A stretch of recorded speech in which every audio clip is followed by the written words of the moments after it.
बाबासाहेब होते. आणि हे सगळं पाहून रमाई खूप घाबरून जायची. रमाईचा थरकाप उडायचा की माझं जे अस्तित्व आहे, माझं सर्वस्व आहे, त्याला कोणत्याही प्रकारचा धक्का लागला नाही पाहिजे, त्याच्या आयुष्यामध्ये कोणतंच दुःख नको. रमाई बाबासाहेबांना डोळे भरून पाहायची आणि मनामध्ये परमेश्वराला प्रार्थना करायची की माझ्या पतीला सुखरूप ठेव. म्हणून ती देवावर विश्वास ठेवायची, पूजा अर्चा सुद्धा करायची. कधी देवाला नवसे बोले. भीमरावांना रमाचा हा देवखोळपणा पटत नसे, पण तिच्या भावना ते समजून, अरे साधी भोळी आहे, ठीक आहे, तिच्या मनात आहे, जास्त आपण मन दुखवणं काय बरोबर आहे. त्यामुळं बाबासाहेब जास्त विरोध रमाईला करत नसत. कधी तिला ते जवळ बसवीत आणि देवधर्माच्या फोलपणा समजावून सांगत, पूजेचा फोलपणा पटवून देत, नवसाची निर्थकता तिच्या गळी उतरत आणि बसायचे आणि तिला सांगायचे, अरे हे जे तू करतीये हे काहीच खरं नाही आहे. कुठलाच कोणता देव नाही आहे, कुठलीच कोणती अशी शक्ती नाही आहे की जी आमचं परिवर्तन करेल. आमच्या परिवर्तनाला कारणीभूत आम्हीच आहोत. हे सगळं बाबासाहेब रमाईला समजून सांगायचे. पण रमाई साधी भोळी, तिचा त्या नवऱ्यात जीव, आणि मग काहीतरी ते पतीसाठी ती देवाचा आधार घ्यायची. बाबासाहेब समजून होते ही गोष्ट, पण रागवत नव्हते.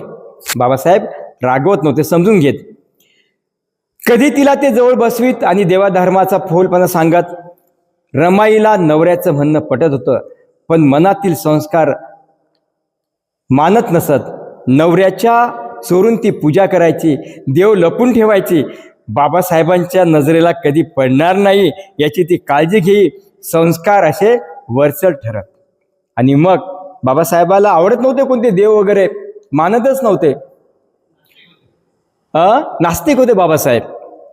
मग हे देव बाबासाहेबाला दिसले नाही पाहिजेत म्हणून रमाई काय करायची, कुठल्या तरी कोपऱ्यामध्ये ते देव लपून ठेवायची.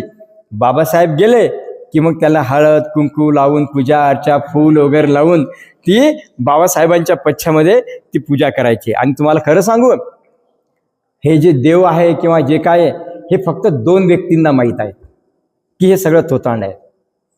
फक्त दोनच व्यक्तींना माहीत आहे. ते 2 व्यक्ती म्हणजे ब्राह्मण समाज, जे की देवळात 24 तास पूजा अर्चा करतात, त्यांना माहिती आहे ब्राह्मणांना की हे थोतांड आहे. आणि दुसरे म्हणजे आपण हे मानतो, मानलंच पाहिजे, कारण आपल्या धर्माने सांगितलं हे सगळं पण हे जे मधले बहुजन आहेत हे मात्र यामध्ये पिळल्या गेलेले आहेत. कर्मकांडामध्ये आयुष्य त्यांचं बर्बाद झालेलं आहे. आलं लक्षात. पण आपण बाबासाहेबांनी दिलेल्या या धम्मामुळे मात्र आपण ते सगळं सोडून आपण परत आलेलो आहोत. रमानं पंढरपूरचं संस्कार. रमानं पंढरपूर बद्दल बरंच ऐकलं होतं. पंढरीचा पांडुरंग गरिबाचा देव आहे आणि तो सगळ्यांचं भलं करतंय. आणि मला सुद्धा बाबासाहेबांनी पंढरपूरला नेलं पाहिजेत असं तिच्या मनामध्ये चाललं होतं. म्हणजे जे माझ्या पतीवर आलेलं संकट आहे ते दूर होईल. मग माझा पती ते देव मानो अगर न मानो, तिच्या मनात इच्छा होती. पांडुरंग हा भक्तांचे लळे पुरवणारा देव आहे अशी तिची श्रद्धा होती. तिच्या चोखोबाबद्दल तिला माहीत होतं. चोखोबांच्या बायकोचं बाळणपण विठोबाने केलं, जनाबाईचं दळणकांडण त्यानं केलं, तिच्यासोबत तो गोवऱ्या थापल्या त्यानं. या सर्व कथा तिच्याही कानावर होत्या. साहजिकच बाया बसल्या की मग ह्या देवाधर्माच्या गोष्टी निघतात. अहो तिनं नवस केला होता तर तिचं असं झालं, तिला मुलगा झाला, तो अमुक झाला. मग साहजिकच हे बिंबवल्या जाते दुसरीच्या मनावर. काय होते करायला, फायदाच होणार आहे. अशा प्रकारे हे अंधश्रद्धेचा प्रसार मोठ्या प्रमाणावर बायांच्याकडून घडतो, लक्षात. आणि मग हे सुद्धा रमाईच्या मनावर सुद्धा हे बिंबलं होतं. आणि या सगळ्या संकट काळामध्ये पंढरपूरचा पांडुरंग विठ्ठल हा मदत करतो आपल्याला, असं तिच्या मनावर बिंबल्या गेलं होतं. पांडुरंगा आषाढी कार्तिकीला पंढरपूरला जावं, पांडुरंगाचं दर्शन घ्यावं, आपल्या नवऱ्याला सुरक्षित ठेव, सुखी ठेव असं मागणं त्याला मागावं, यासाठी तिला पांडुरंगाचा वेध लागला होता. हे सगळं कुणासाठी होतं? देवधर्म पतीसाठी होतं. स्वतःसाठी रमाईनं काहीच नाही मागितलं. रमाई म्हणजे फक्त रमाई होती, तिनं काहीच नाही मागितलं. कधीच कोणता साज शृंगार काय माहीत होतं बिचारीला. बाबासाहेब आल्यावर तिनं तो फेटा नेसून ती गेली, म्हणजे कशी अवस्था असेल आपण कल्पना करू शकत नाही. आणि किती किती आजच्या माऊल्यांनी आपण सर्वांनी रमाईपासनं शिकण्यासारखं आहे. आणि मग माझ्या पतीचं बाबासाहेबांचं सदैव चांगलं झालं पाहिजे म्हणून पंढरपूरला आपण गेलंच पाहिजे, अशा तिच्या मनामध्ये ठाम विचार झाला. आपला हा बेत साहेबांना पसंत पडणं शक्य नाही हे ती जाणून होती, तरी खडा टाकून पाहायला काय हरकत होती? प्रयत्न करायला काय जाणं होतं? तिला माहीत होतं रमाई हुशार होती, चाणाक्ष होती, दुसऱ्याचं मन ओळखून होती, परिस्थितीची जाण होती. कोणत्याही प्रकारचा बळजावपणा रमाईजवळ नव्हता. पण इच्छा होती तीव्र, एकदा पंढरपूरला जावं, माझ्या बाबासाहेबांसाठी, माझ्या पतीसाठी काहीतरी मागावं. तिच्या मनात ही घालमेल चालू होती आणि तिनं ती इच्छा बोलून दाखवली. माहिती आहे बाबासाहेब नाही म्हणणार आहेत. मग तिनं मोठ्या हिमतीनं म्हटलं, पंढरपूरला जावं म्हणते मी. एक दिवस बाबासाहेबांना ती बोलली, पंढरपूरला जावं म्हणते मी. एके दिवशी घाबरत घाबरत तिनं आपलं मन बाबासाहेबाजवळ मोकळं केलं. रमाईचा हा प्रस्ताव भीमरावनी ऐकला. मोठी हिंमत करून रमाई बोलली आणि हे बाबासाहेबांनी ऐकलं. ऐकल्यावर ते कडाडले.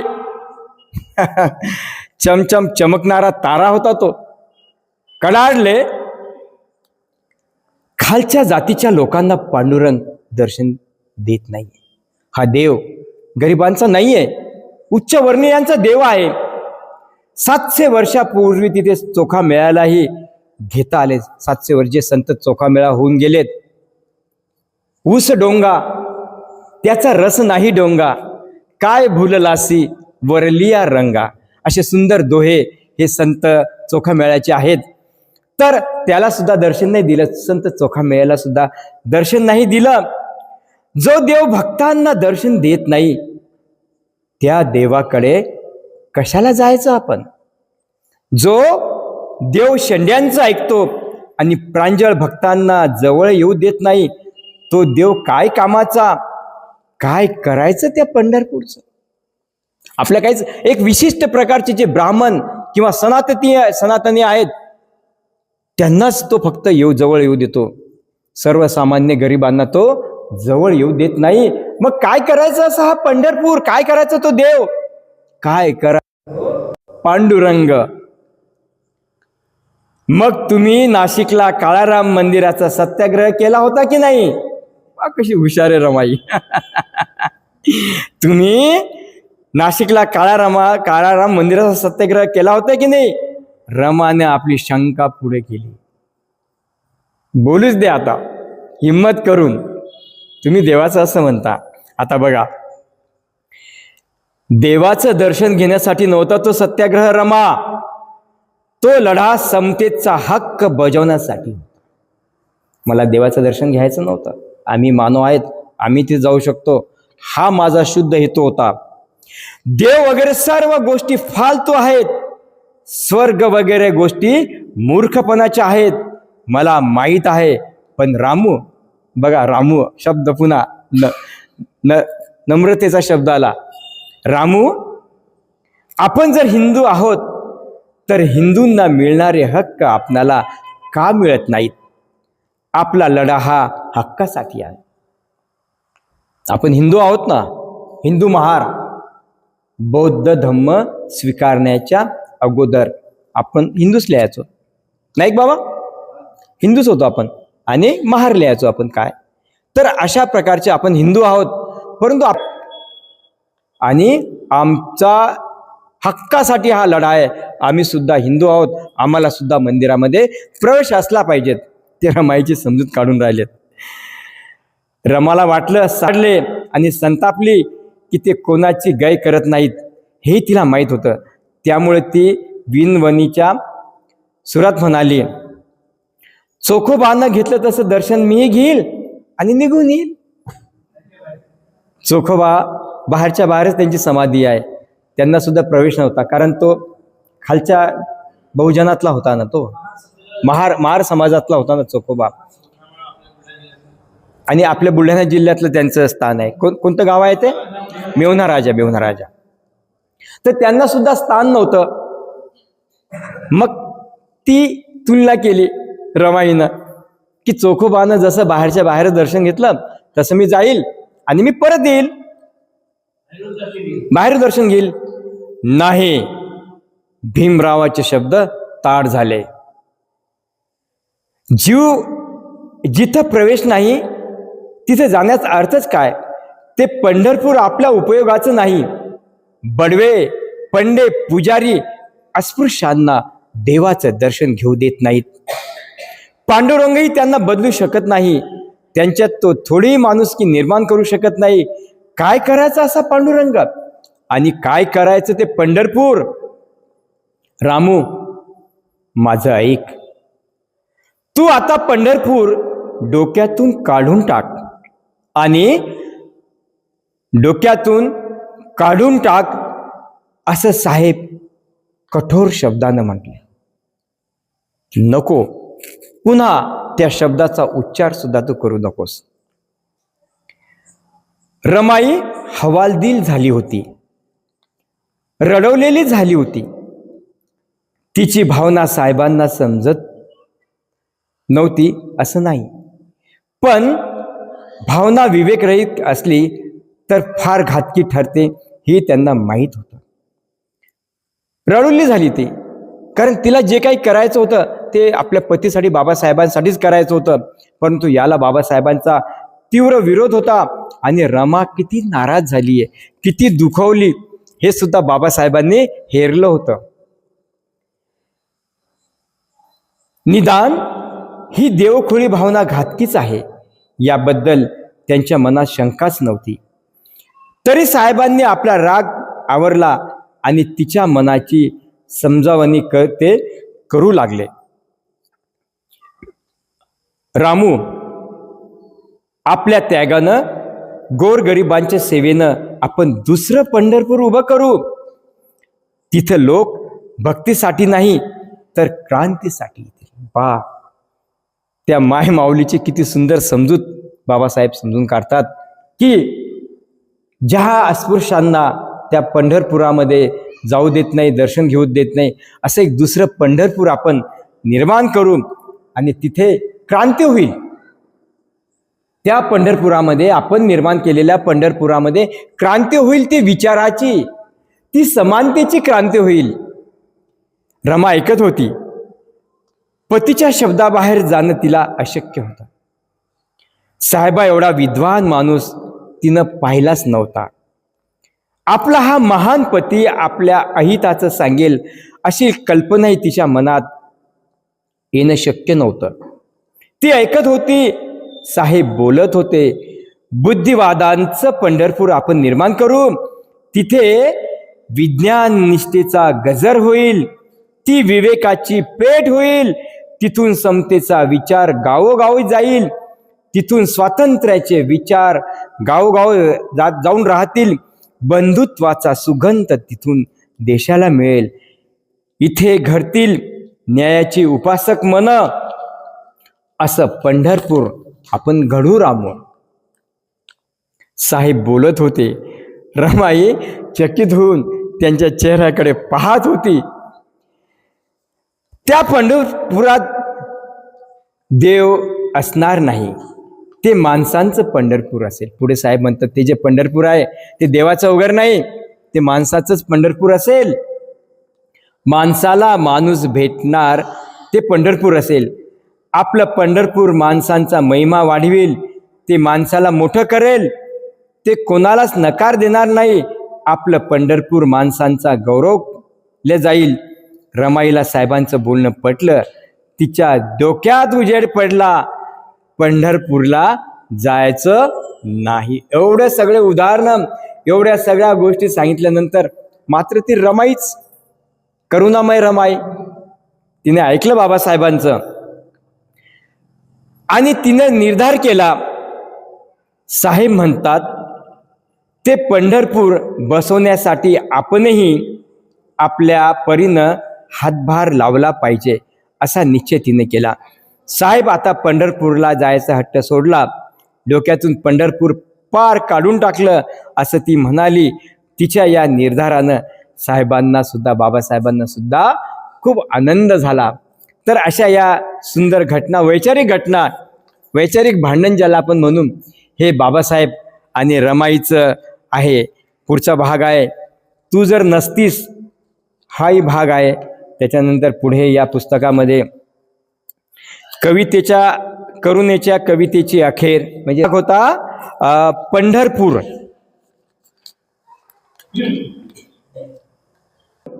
विद्रोही शब्द वापरलेला आहे बाबासाहेबांनी, विद्रोही पंढरपूर असा हा आजचा भाग होता.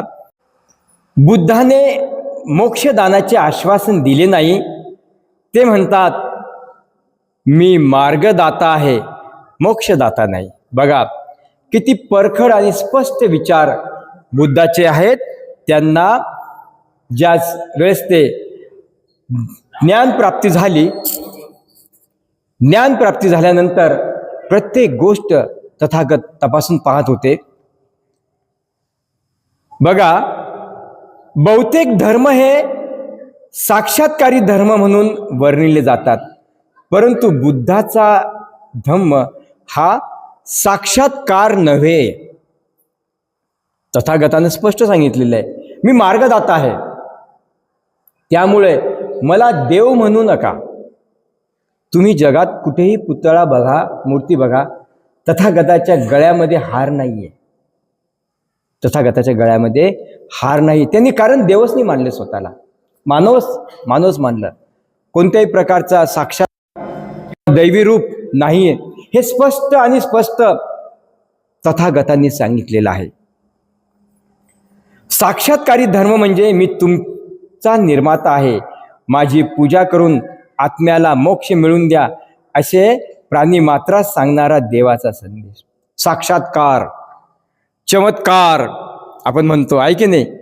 आणि चमत्काराला, या साक्षात्काराला आम्ही भोळे माणसं बळी पडतो आणि त्यातून आमचे संसार उद्ध्वस्त होतात. याचे अनेक उदाहरणं वर्षानुवर्षापासून आपण पाहत आलेलो आहोत. म्हणून भगवान बुद्ध म्हणतात मी चमत्कार नाही, साक्षात्कार नाही. हा संदेश बहुधा एखाद्या नियुक्त व्यक्तीच्या म्हणजे प्रेषिताच्या मार्फत पाठवलेला असतो. प्रेषित म्हणजे दूत. मग एखादे काही बाबा वगैरे असतात आणि त्यांच्या हाताखाली जे असतात भक्त, हे भक्त बरोबर इतर भक्तांना हेरून लुटण्याचं ते काम करतात. इथे त्यांना प्रेषित म्हटलेलं आहे. देवदूत, त्याचा शब्द जर मोठा शब्द बघितला आपण तर देवदूत, प्रेषित, एजंट ज्याला तो इंग्रजी शब्द. लोकांना तो साक्षात्कार घडून सांगतो. प्रेषिताचे काम म्हणजे त्यांच्या धर्माशी इमान राखणाऱ्यांचा मोक्ष लाभ निश्चित करणे. धर्माशी इमान राखणाऱ्यांचा मोक्ष म्हणजे जर ते प्रेषिताला देवदूत मानित असतील आणि त्याने आणलेल्या देवाच्या आज्ञा पाळत असतील तर त्यांची नरकातील पाठवणीपासून सुटका करणे. आता नरक आणि स्वर्ग आणि नरक जे की कुणीच कधी पाहिलं नाही, पण या भोळ्या भाबड्या लोकांच्या मनाशी खेळणे, त्यांची फसवणूक करणे, लुबाडणूक करणे आणि त्यांच्यापासून पैसा, अडका, संपत्ती हे त्यांच्यापासून लुटणे रोजचा प्रकार आपण पेपरमध्ये वाचतो, रोजचा हा प्रकार. पण तरीही यापासनं हे लोक, कारण ज्या ठिकाणी लालसा आहे ज्या ठिकाणी मन लालचीने भरलेलं आहे त्या ठिकाणी मात्र असले प्रकार घडतात. म्हणून हे असे प्रेषित जे आहे हे या लोकांना फसवतात. बुद्ध आपण प्रेषित किंवा देवदूत आहोत असा अधिकार कधीच सांगत नसत आणि असे कोणी मांडल्यास त्याचे खंडन करीत. अधिक महत्त्वाचा मुद्दा म्हणजे बुद्धाचा धम्म हा एक शोध आहे आणि म्हणून ते सर्व साक्षात्कारी म्हणून समजले जातात. त्यापासून तो अगदी वेगळा समजला जातो. बघा, हा जो बुद्धाचा धम्म आहे, हा जो विचार आहे, हा शास्त्रीय दृष्टिकोनावर आधारलेला आहे. शास्त्रीय दृष्टिकोन आहे म्हणजे प्रत्येक गोष्ट जे सांगतात तथागत त्याला आधार आहे. त्याला आधार आहे. स्त्री, पुरुष, प्राणी मात्र किंवा ह्या ज्या घडणाऱ्या घटना आहेत या सगळ्याच्या पाठीमागे नैसर्गिक शक्ती आहे. ना कोणता देव आहे किंवा ना कोणती देवी आहे, ना कोणता साक्षात्कार आहे, इतकं स्पष्ट तथागत सांगतात. बुद्धाचा धम्म एक शोध आहे असे म्हणण्याचे कारण पृथ्वीवरील मानवी जीवनाच्या सखोल अभ्यासातून तो उद्भवलेला आहे. ज्या स्वाभाविक प्रवृत्तीत मनुष्य जन्म घेतो त्याच्या क्रिया, प्रक्रिया आणि इतिहास व परंपरा यांच्यामुळे त्यांना मिळालेले इष्टनिष्ठ वळण याच्या संशोधनाचा परिणाम म्हणजे बुद्ध धम्म होय. सर्व प्रेषित मोक्षांचे आश्वासन देतात. मोक्षाचे आश्वासन देणारा बुद्ध हाच एक गुरु असे मोक्षदाता आणि मार्गदाता यामध्ये विभाजन रेषा काढली आहे. एक मोक्ष देणारा आणि दुसरा केवळ मार्ग दाखवणारा. बुद्ध हे केवळ मार्गदाता होते. मोक्ष हा त्यांनी आपल्या श्रमाने मिळवायचा आहे. मार्ग सांगणार आहेत. समजा जर तुम्ही दुःखात असाल, काही संकटात असाल, काही जर एखादी घटना तुमच्यावर जर घडून आली तर निश्चित तथागत त्यातून मार्ग सांगायचे आणि त्यातून सुटका म्हणजे मोक्ष. सुटका म्हणजे मोक्ष ती तुम्हीच काढायची, ती तुम्ही शोधायची. हा जो मोक्ष आहे तथागत म्हणतात तुम्ही शोधायचा, दुसरं कोणी शोधणार नाही, मी फक्त मार्ग दाखवणारा आहे. आपले हे मत मोग्गलायन या ब्राह्मणाला खालील सुक्तात बुद्धांनी स्पष्ट करून सांगितले. एकदा तथागत श्रावस्तीतील मिगार मातेच्या पूर्व रामप्रसादात उतरले होते. मिगार माता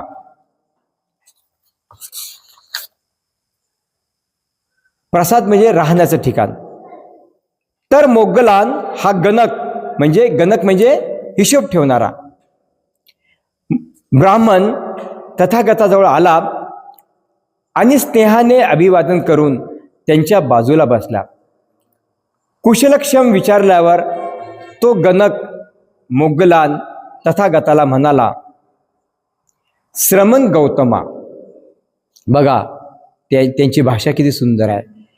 श्रमण गौतमा, ज्याप्रमाणे माणसाला या प्रासादाचे दर्शन क्रमशः होते, पाऊल पुढे पुढे क्रमशः पुढील मार्ग दिसतो, हळूहळू पायऱ्या चढून शेवटची पायरी येते, त्याप्रमाणे आम्हा ब्राह्मणांचे शिक्षण क्रमशः घडते. म्हणजेच आमचे वेदाध्य पण घडते. आता जसे प्रासाद म्हणजे घर. काय म्हटलं? प्रासाद म्हणजे घर, ज्या ठिकाणी आपण राहतो त्याला प्रासाद म्हटलेलं आहे. तर असं जात असताना अगोदर आपण पहिल्या पायरीवर जातो, नंतर दुसऱ्या पायरीवर जातो, नंतर एखाद्या त्या ओट्यावर जातो आणि नंतर घरामध्ये आपण प्रवेश करतो. त्याचप्रमाणे आम्ही ब्राह्मण जे आहोत हे या वेदांचं सुद्धा अध्ययन करण्यासाठी आम्ही हळूहळू या प्रकारे त्याचं अध्ययन करतो. श्रमण गौतमा, ज्याप्रमाणे अंक गणनेत आणि धनुर्विद्येत पायरी पायरीने प्रगती होते, त्याचप्रमाणे आम्हा ब्राह्मणांची आमच्या शिक्षण क्रमात क्रमशः पायरी होते.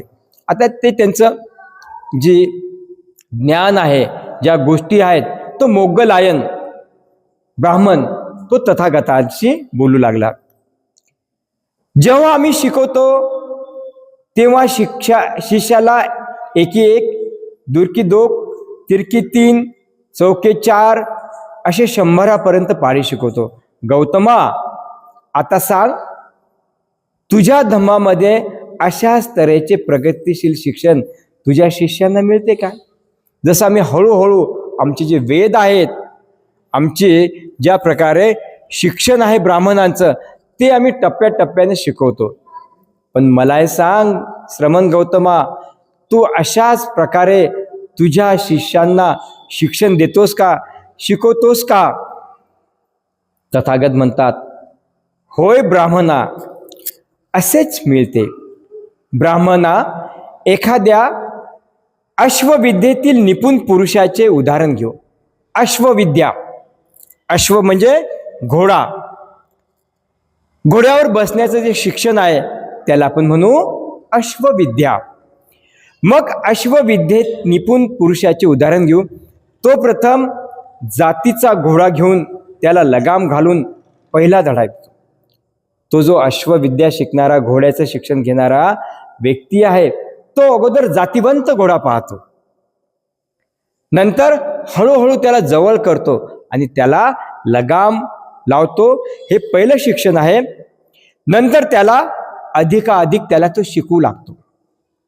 ब्राह्मणा, अगदी त्याचप्रमाणे तथागत शिकाऊ माणसाला हाताशी धरतात आणि त्याला पहिला पाठ असा देतात, बंधू सिलवान हो, कर्तव्याच्या जाणीवीने स्वतःला संयमित कर. बघा किती सुंदर सुरुवात आहे. अगोदर तुझं शील, चारित्र्य, गुणवत्ता वाढव आणि नंतर तुझं जे कर्तव्य आहे, कोणतं कर्तव्य आहे? तू जर विद्यार्थी असेल तर नीट अभ्यास कर. तू जर एखादा व्यवहार चालवत असेल ते कुशलतेने कर. तुझ्यावर आई वडिलांची जर जबाबदारी असेल तर आपलं कर्तव्य समजून ती जबाबदारी चांगल्या प्रकारे पार पाड. तू जर वडील असशील, बाप असशील, तर मुलांची जबाबदारी चांगल्या प्रकारे तू समज. ही या प्रकारची जबाबदारी आपण ओळखली पाहिजे. आपण एकमेकांशी संवाद केले पाहिजेत. काय पहा, या मोबाईलमुळं काय झालंय, काही क्षणापुरतंच आपण एकत्र येतो, जेवणापुरतं किंवा, आणि जे आपण त्या मोबाईलमध्ये गुंततो, तर जे आपसामधलं बोलणं होतं, आपसामधलं जे काय संवाद होते ते फार कमी झालेत. आपल्या घरातले नाहीत पण इतरांकडे जाऊन पहा, मुलगा काहीतरी पुस्तक घेऊन लागलीच मोबाईलमध्ये, आई सुद्धा एखादी कोणतरी मालिका पाहते, वडील सुद्धा काहीतरी, अगदी तो मोबाईल इतका चिकटून राहिलेला आहे की तो निघणं फार कठीण आहे. एकानं फार सुंदर कविता केलेली आहे. आणि काल परवाचीच घटना बघा, किती वाईट घडलेली आहे. कुठे औरंगाबाद जवळ वगैरे काहीतरी अतिशय वाईट घटना घडली. त्या मुलानं, एकुलता एक मुलगा, त्यानं आयफोन मागितला होता आणि काहीतरी त्याचा हप्ता की असं काहीतरी बाकी होता. आईनं समजावून सांगितलं, वडिलांनी समजावून सांगितलं, आणि त्याच्या डोक्यामध्ये काय विचार, ती कोणती दरी आहे खोल, अगदी त्या दरीच्या काठावर तो गेला. त्याला सगळे लोक समजावून सांगतायत आणि त्याने वेळेपणानं उडी घेतली. आपला पोरगा साक्षात जातोय, मरतोय, हे बापाला समजलं नाही, बापानं उडी घेतली. मुलगा आणि बाप गेला हे पाहून आई गेली. किती किती वाईट घटना काल परवाची, त्याचे व्हिडिओ आहेत सगळीकडे. म्हणजे या मोबाईलनं किती दुर्घटना होत आहेत. या मोबाईलनं आम्ही किती दुरावलो आहोत. ज्ञान आहे, मोबाईल सारखं ज्ञान तुम्हाला जगात कुठेच मिळणार नाही. पूर्ण जग तुमच्या हातामध्ये आहे, परंतु आम्ही माणसं वानखडे साहेब, आम्ही माणसं दुरावली त्यापासून. तर हे आपण पाळलं पाहिजेत, हे आपण टाळलं पाहिजेत. आणि मोबाईलचा जो वापर आहे तो फार कमी केला पाहिजेत. अगदी त्याचप्रमाणे आम्ही त्याला स्वतःच्या जाणीवेचं, जाणीव हा या शब्दावर आहे, जाणीव जी आहे ती त्यानं पूर्ण केली पाहिजे. सदाचार संपन्न हो, शूद्र दोषातही भय आहे, हे ओळखून स्वतःचे वर्तन ठेव, विनयाचे परिपालन कर. हे सर्व शिकल्यानंतर तथागत त्याला असा दुसरा पाठ देतात, हे श्रमणा ये, डोळ्यांनी वस्तू पाहिली असता तिचा बाह्य देखाव्याने अथवा तपशिलाने भरला जाऊ नकोस. बघा, श्रमणा शिष्या ये, तू जर एखादी वस्तू पाहिली असेल, ती जर तुला दिसत असेल, तर त्या वस्तूचा अगोदर पूर्ण अभ्यास कर. ती तशी दिसते म्हणून तिच्यावर भाळू नकोस आणि स्वतःचं नुकसान करून घेऊ नकोस. त्या वस्तूचा, त्या गोष्टीचा अगोदर पूर्णपणे अभ्यास कर. किती साधं, सिंपल, किती सुंदर सांगतात तथागत. संयमरक्षित चक्षुद्रियांनाने, चक्षुरिंद्रियाने रूपग्रहण करताना ज्या संतृष्ट वृत्ती पाण्याच्या पुराप्रमाणे माणसाच्या चित्ताला बुडून टाकतात, त्या दुर्वृत्तींना ताब्यात ठेवण्याचा सतत प्रयत्न करीत राहा. चक्षुरिंद्रियाविषयी सावधान राहा. चक्षु इंद्रिये संयमित ठेव. चक्षु म्हणजे डोळा. तुझे हे डोळे आहेत, हे डोळे फार महत्वाचे आहेत. चक्षु इंद्रिय आहे, हे नेहमी चाणाक्ष ठेव. योग्य तेच पहा. पाहिलं असेल तर विचार कर, आवडलं असेल तर क्रिया कर की नाही, मला ही गोष्ट, हे पुस्तक मला आवडलंय. या सगळ्या गोष्टींचा तुझ्या डोळ्यांनी वेध घे.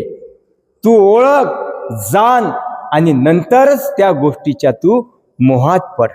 चक्षुंद्रिय सुंदर शब्द आलेला आहे, म्हणजे डोळे. चिकित्सक बुद्धी, चिकित्सक बुद्धीनं तू प्रत्येक गोष्ट निरखून पहा. तुझ्यामध्ये बुद्धी आहे. पटत नस, तो तसा करतो म्हणून तूही तसं करावं असं अजिबात नाही. तुझ्या बुद्धीला जर पटत असेल तरच तू करून बघ. इतकं स्वातंत्र्य तथागतांनी आपल्या धम्मामध्ये दिलेलं आहे की मी म्हणतो म्हणून नव्हे, तर इतर इंद्रियांच्या बाबतीत असाच निग्रह कर.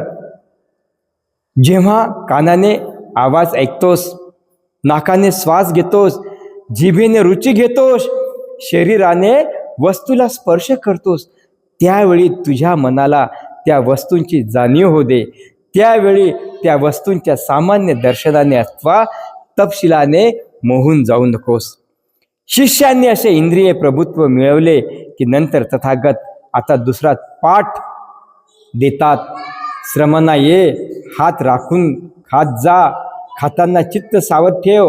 केवळ एक खेळ किंवा शरीराचे चोचले अथवा वैयक्तिक शरीर स्वस्थ राखण्यासाठी खाऊ नकोस. बघा, तथागतांनी सदैव चेतना, ही जी चेतना आहे, आपलं मन आहे, हे सदैव जिवंत ठेवायला सांगितले. चेतनेनं विचार करायचा सांगितलेला आहे. मग तथागत म्हणतात की कोणत्याच क्षणी कुठेही तू जरी असलास तर तुझं मन हे जागृत असलं पाहिजेत, चैतन्य पूर्ण असले पाहिजेत, म्हणजे तू त्या गोष्टीचा विचार करशील आणि फसणार नाही. अजून पुढे खूप सुंदर हे त्या ब्राह्मणाला, मोगलायन जो आहे त्याला आणि आपले जे शिष्य आहेत त्याला खूप सुंदर उदाहरण देऊन समजून सांगतात. तो भाग आपण बघूत. आज या सुंदर अशा भागाला आपण इथे थांबूत. साधू साधू साधू. गवई बाबांनी आलेत का? बरं, तर आजचा प्रसाद वाटल्यानंतर गाणे घेऊ आपण, आता म्हणूया. आणि त्यानंतर साळवे साहेबांनी आणलेला प्रसाद आपण ग्रहण करू. चला सगळ्यांनी सोबत म्हणायचं. जाता जाता प्रसाद घ्या हो मैत्री भावनेचा, हा मैत्री भावनेने विनाश होतो खऱ्या वर्तवाचा. मैत्री भावनेने विनाश होतो खऱ्या वर्तवाचा. 3-5 तुम्हा आम्हाला सांगून गेले पहा बोधिसत्व. तुम्हा आम्हाला सांगून गेले पहा बोधिसत्व. बोधिसत्वाच्या बुद्धिबलाने आलं वैभव, आलं वैभव. नाव गाजिले क्षणात झाले लंकाचे रावण, नाव गाजिले क्षणात झाले लंकाचे रावण. प्रज्ञाशील करुणाता मैत्रीचा गुण, आता मैत्रीचा गुण. प्रसाद घेऊन रत्नाता सोड अभिमान, प्रसाद घेऊन रत्नाता सोड अभिमान. प्रसाद घ्या हो सर्व मिळोनी, नंतर घ्या हो शिलेचे पाणी. शिलेच्या पाण्यात पवित्र करा हो आपुल्या मनास. बुद्धाच्या मार्गाने चाला हो नीट, धम्माच्या मार्गाने चाला हो नीट. संघाच्या मार्गाने चाला हो नीट, भीमाच्या मार्गाने चाला हो नीट. बुद्ध भगवान की जय, भीम भगवान की जय. या ठिकाणी आयुष्यमान नारायण साळवे, तसेच यशोदाई साळवे, अनिल दादा आणि मीनाताई, आपण समोर यावं. आपला सत्कार आदरणीय इंगळे साहेब आणि ताई इंगळेताई आपण करावा अशी मी त्यांना विनंती करतो. या समोर या. जावा. इंगळे साहेब हा पुष्पगुच्छ घ्या. सत्कार करण्याचं काही कारण नाही, पण प्रेम भावना वाढते, मैत्री भावना वाढते, यासाठी आपण ह्या गोष्टी करतो. प्रसाद दिला म्हणजे सत्कारच करायला पाहिजे असं काही नाही, परंतु एक मंगल मैत्री तथागताने सांगितलेली आहे, तिचं पालन आपण करतो.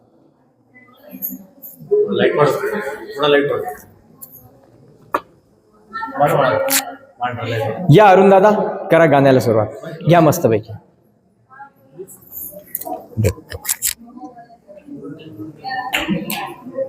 आज काही आपल्या भगी ताई ताई ताई सुद्धा काही मत नाही. तुम्ही एकदा सुरुवात करून द्या. काय वाजलं काय वाजून सांगा. समोर बाबा, समोर पाच समोर. ओके. उद्याचे ताईचं करा स्वागत. ताई